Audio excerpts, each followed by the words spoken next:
ఓం శ్రీ గణేశాయ నమః. ఓం శ్రీ గురుదక్షిణామూర్తయే నమః. వాగర్ధావివ సంపృక్త వాగర్ధ ప్రతిపత్తయే జగతః పితరౌ వందే పార్వతీ పరమేశ్వరౌ.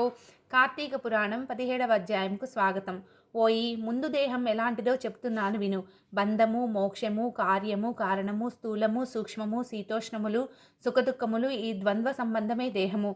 ప్రసంగవశము వల్ల ఈ విషయం వచ్చినది. ఒకప్పుడు కైలాసములో శంకరుడు దీనిని పార్వతికి చెప్పాడు. అదే నీకు చెప్తున్నాను విను. దేహి అనగా జీవుడెవడు అని అడిగావు.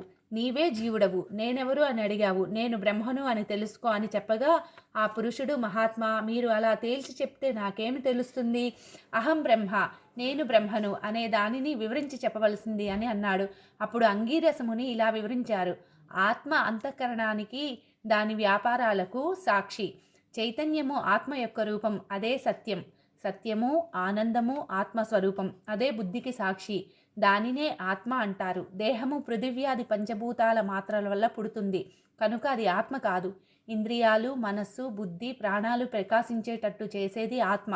వాటికి స్వయం ప్రకాశ శక్తి లేదు. ఇవన్నీ జడ పదార్థాలు. వానిని ప్రకాశింపచేసేదే ఆత్మ.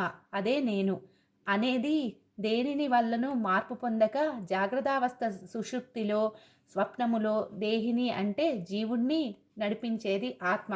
అదే నేను. ఘటమును ప్రకాశింపచేసే దీపం ఘటము కన్నా వేరే కాదు. అలాగే దేహమును, ఇంద్రియాలను ప్రకాశింపచేసే బోధజ్ఞానమూర్తి ఆత్మ అయి వేరే ఉంటున్నాడు. సర్వజ్ఞునిగా, సర్వశక్తి సంపన్నునిగా వేదాలు చెప్తున్నవాడే ఆత్మ. అదే నేను. ఇప్పుడు తెలిసిందా అహం బ్రహ్మ అంటే ఏమిటి? ఆ బ్రహ్మ పదార్థమే నేను.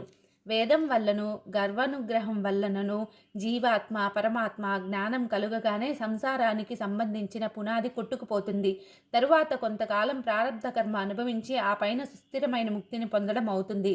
ప్రారబ్ధ కర్మ ఇచ్చేదానికి ఈ ఆత్మశుద్ధికి వేదోక్తమైన కర్మకాండ చేయాలి.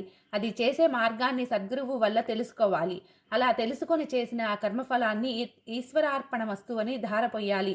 ఇలా చేస్తే పాప విముక్తుడై ఉత్తమ జన్మ ఎత్తి ఆ జన్మలో శ్రవణ మననాదుల్ని అభ్యసించి ఎరుకగలవాడై బంధ విముక్తుడవుతాడు, మోక్షం పొందుతాడు అని అంగీరస మహాముని చెప్పారు. ఇది శ్రీ స్కాంద పురాణ అంతర్గత కార్తీక పురాణం 17వ అధ్యాయం సంపూర్ణం.